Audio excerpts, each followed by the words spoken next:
이거를 지금 말이 돼? 제가 빌더에게서 자료 하나를 받고 정말 너무 깜짝 놀랐습니다. 이 관리비가 한 달에 캘리포니아, 플로리다, 텍사스 이 주의 공통점을 좀 아시겠나요? 이 HOA가 많은 주들은 보통 HOA가 없는 커뮤니티는 1970년대 초반에 지어진 안녕하세요. 얼바인 제시입니다. 드디어 많은 분들이 궁금해했던 오차데이스 4차가 오픈했습니다.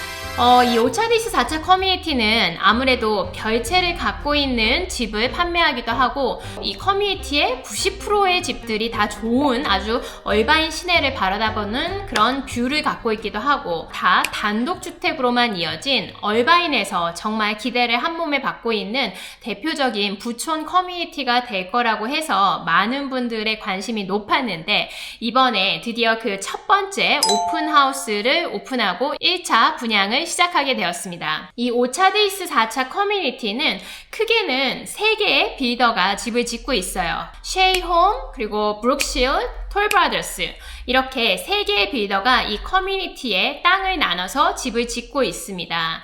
근데 이 오차데이스 4차에서도 가장 초입, 밑에 초입 부분에 집을 짓는 게 이 쉐이홈이고 이 쉐이홈에서 3개의 모델홈을 지어가지고 이번에 제가 방문을 하고 왔는데 가장 작은 사이즈가 3,000 스퀘어핏, 한 85평 정도 된다고 생각을 하시면 되고 가격은 290만 불에서 300만 불 초반대입니다. 확실히 1차 분양이라 가격이 좋아요. 지금 오차데이스 기존 커뮤니티의 평균 스퀘어핏당 가격이 뷰가 아무것도 없는 집들도 1,000불 하고 만약에 뷰가 좀 좋은 얼바인 시내를 바라볼 수 있는 곳은 한 1,200불, 1,300불 스퀘어핏당 가격이 이 정도 합니다. 그런데 오차데이스 4차에 지어지는 집들은 2025년형 새 집이면서도 그리고 모든 집이 이제 전망을 갖고 있는 그런 집이면서도 가격대가 1,000불 에서 시작을 했으니까 정말 1차 분양다운 이제 좋은 가격으로 시작을 하고 있는 거죠. 근데 제가 빌더에게서 자료 하나를 받고 정말 너무 깜짝 놀랐습니다. 이거를 지금 말이 돼? HOA 이 관리비가 한 달에 1,000불입니다. 1,000불. 그러니까 지금 환율이 조금 내렸죠. 1,400원 정도까지 내려온 것 같은데 한 달에 관리비만 140만 원을 내야 되는 것입니다. 얼바인에서 이 HOA 비용은 기본적으로 단독주택 같은 경우에는 한 50불에서 450불, 500불 정도라고 생각을 하시면 되고 콘도나 타운하우스 같은 경우는 한 400불에서 800불, 900불 정도라고 생각을 하시면 됩니다. 또 제가 지난번에 소개해드린 이런 아파트형 콘도는 조금 더 HOA 비용이 비쌉니다. 대신에 좀 더 많은 이벤트 행사와 안에 커뮤니티 시설이 있죠. 그래서 이런 곳들은 보통 한 800불에서 1,500불 정도까지 되는 게 이제 얼바인의 평균 HOA 비용이에요.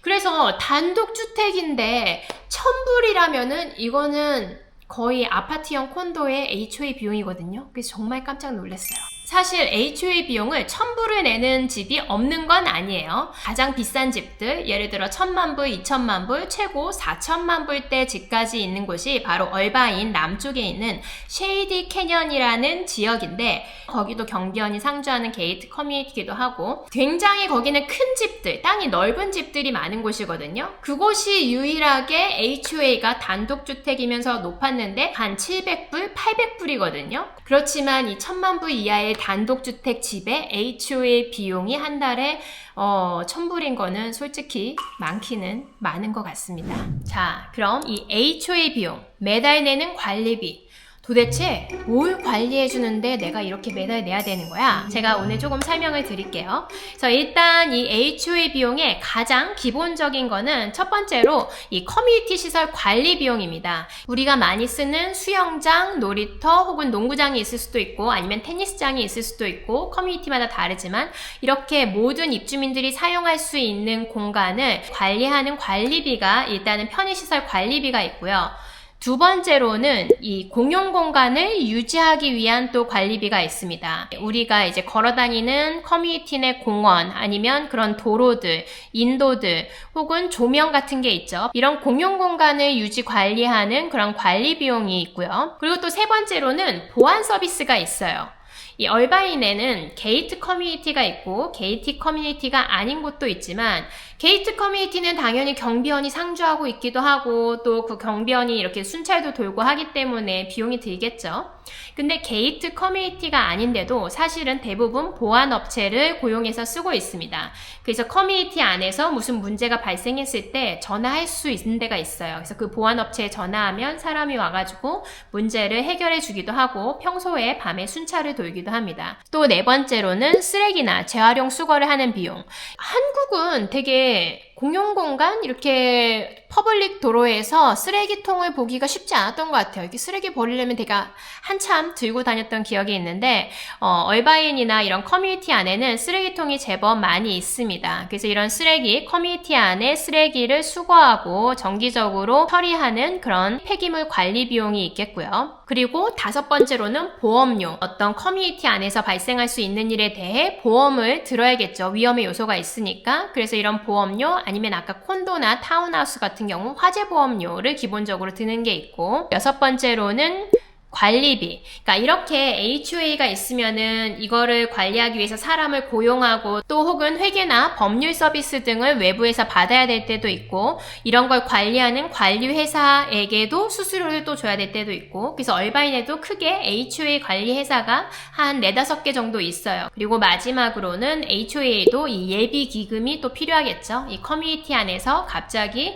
무슨 일이 발생했을 때 쓸 수 있는 혹은 무슨 이벤트를 종종 많이들 해요. 봄이면은 봄에 에그헌트 이벤트를 할 수도 있고 겨울이면 크리스마스 이벤트를 할 수도 있고 그러니까 여러 가지에 쓸 수 있는 그런 예비 기금을 또 HOA에서 필요로 하기 때문에 HOA에 이런 여러 가지 항목들에 들어가는 돈이 꽤 되는 것 같습니다. 제가 이 HOA 비용에 대해서 좀 더 설명을 해드리면 얼바인 같은 경우 단독주택의 HOA 비용이 작은 이유는 여기는 HOA 비용이 하나만 내기 때문이에요. 근데 보통 콘도나 타운하우스 같은 경우는 두 가지 종류의 HOA 비용을 냅니다. 그레이파크 커뮤니티를 한번 생각해 볼까요? 그레이파크 커뮤니티에 있는 집은 어떤 집이든 이 그레이파크에 이용할 수 있는 수영장이나 농구장 뭐 아니면 클럽하우스, 놀이터 이런 시설이 굉장히 제가 많다 그랬잖아요. 입주민이라면 누구나 이용을 하실 수 있습니다. 이런 팝 같은 열쇠가 있어가지고 그걸 딱 대면 수영장에 들어갈 수 있고 클럽하우스에 들어갈 수 있고 이 모든 시설을 공유하는 그레이파크에 사는 커뮤니티 이 입주민들은 다 기본적으로 내는 기본 HOA 비용이 있어요. 콘도나 타운하우스에 살고 있다면 두 번째 HOA 비용을 내게 되는 거예요. 근데 보통 이 두 번째 HOA 비용은 이 큰 그레이파크 커뮤니티에 작은 소규모 커뮤니티들이 있거든요. 그 각각마다 다 자기네가 또 추가로 이 HOA 비용을 걷는 이유는 보통 이렇게 콘도나 타운하우스 같은 경우는 집이 붙어 있죠. 내 집과 옆집이 붙어서 이 공용으로 쓰는 벽이 있습니다.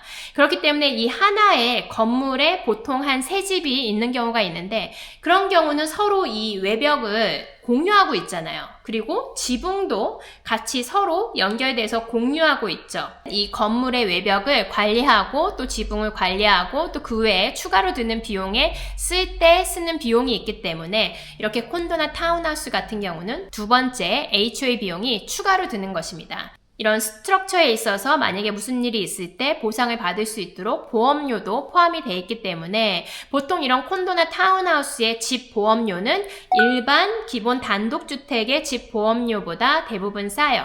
이 HOA는 그러면 언제 처음 생겼을까요?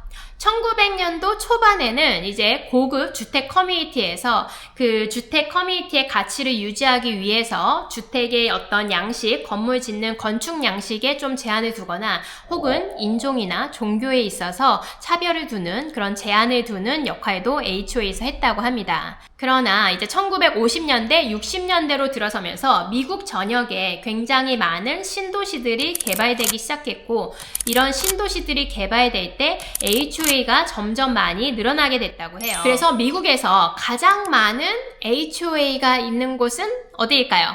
바로 1위 캘리포니아입니다. 캘리포니아에는 5만 개가 넘는 HOA가 있다고 해요. 그리고 2위는 플로리다. 플로리다에도 4만 9천 개가 넘는 HOA가 있다고 합니다. 3위는 갑자기 숫자가 확 줄어요. 3위는 바로 텍사스인데 텍사스는 약 2만 2천 개가 넘는 HOA가 있다고 합니다. 캘리포니아, 플로리다, 텍사스 이 주의 공통점을 좀 아시겠나요? 이 HOA가 많은 주들은 보통 날씨가 좋아서 고급 리조트 스타일로 커뮤니티를 많이 지을 수 있는 곳에서 좀 더 발달되었습니다. 실제로 이제 얼바인에 있는 많은 커뮤니티들은 수영장이나 이런 뭐 테니스장, 농구장 아니면은 아이들 놀이터, 공원이 되게 잘 돼 있다고 그랬잖아요. 저도 애들이 어릴 때는 수영장에서 거의 1년 내내 아이들 강습을 시켰던 것 같아요. 당연히 봄, 여름, 가을은 날씨가 좋기 때문에 수영하기에 좋고 겨울에도 사실은 물을 조금 따뜻하게 데펴주기 때문에 그리고 보통 이 수영장 옆에 다 스파가 있거든요. 그렇기 때문에 진짜 1년 내내 아이들이 수영하고 즐기고 놀기에 굉장히 잘 되어 있습니다. 또 이외에도 뭐 바베큐 시설이나 아니면 피크닉 장소 아니면 공원에서 돌아다니기 뭐 산책하기 아니면 강아지들 산책시키기 이런 걸 할 때 1년 내내 정말 이 커뮤니티에 있는 시설들을 충분히 잘 즐길 수 있는 거예요. 그렇기 때문에 당연히 커뮤니티의 시설을 관리하는 HOA가 필요할 것 같고 그렇기 때문에 이런 날씨 좋은 곳에서 HOA가 더 발전되지 않았나 그런 생각이 드는 것 같습니다. 그리고 1970년대 후반에 이제 HOA 숫자가 더 늘어난 이유는 이 미국 정부에서도 새로운 신도시들이 개발될 때 이런 도시의 인프라나 이런 것을 개발 관리하는 비용을 줄이기 위해서 신규로 개발하는 커뮤니티에 이 HOA 설립할 것을 많이 권장했다고 해요. 정부에서도 HOA가 그 커뮤니티 안에 있는 도로나 공원, 각종 시설들, 그런 뭐 나무나 이런 것들을 다 관리를 하니까 시 자체에서도 굉장히 많은 예산을 절감할 수 있잖아요. 그렇기 때문에 1970년도 이후에 이런 신도시들이 개발할 때 HOA를 설립할 것을 이렇게 권장했기 때문에 미국 전역적으로 HOA가 굉장히 많이 생기게 된 것 같습니다. 그래서 얼바인 같은 경우도 보면 지도를 보면 이렇게 색색깔로 되어 있는 데는 다 HOA가 있는데요. 그러니까 얼바인의 거의 대부분의 한 85%, 90% 되는 커뮤니티는 다 HOA가 있다고 생각하시면 됩니다. HOA가 없는 커뮤니티는 1970년대 초반에 지어진 놀스우드랑 엘카미노 리얼 지역에 거기가 HOA가 좀 없고 그 외에는 정말 거의 다 있는 것 같아요. 여기 빈 군데는 보통 공원이나 아니면 비즈니스 쇼핑센터 이런 비즈니스 컴플렉스 사무실들이 있는 곳이라서 이제 비어있고 나머지 색깔이 있는 곳들은 다들 커뮤니티에 있는데 그곳은 HOA가 있습니다. 그래서 이번 주는 제가 5차 데이스 4차 갔다가 어이구 이 HOA 비용 뭐야 하는 생각이 들어가지고 HOA에 대한 영상을 만들었는데 도움이 되셨나요? 더 궁금한 점이 있으시면 아래 댓글로 남겨주셔도 되고 아니면 저한테 따로 연락을 주셔도 됩니다. 그럼 저는 다음 주에는 어떤 주제로 할까요? 혹시 알고 싶은 부분이 있으시면 그 또한 댓글로 이런 부분에 대해서 영상을 만들어주면 좋겠다라고 남겨주셔도 좋고 아니면 저도 또 한 주 동안 고민을 해봤다가 좋은 영상을 만들어 볼게요. 그러면 다음에 또 뵐게요. 바이!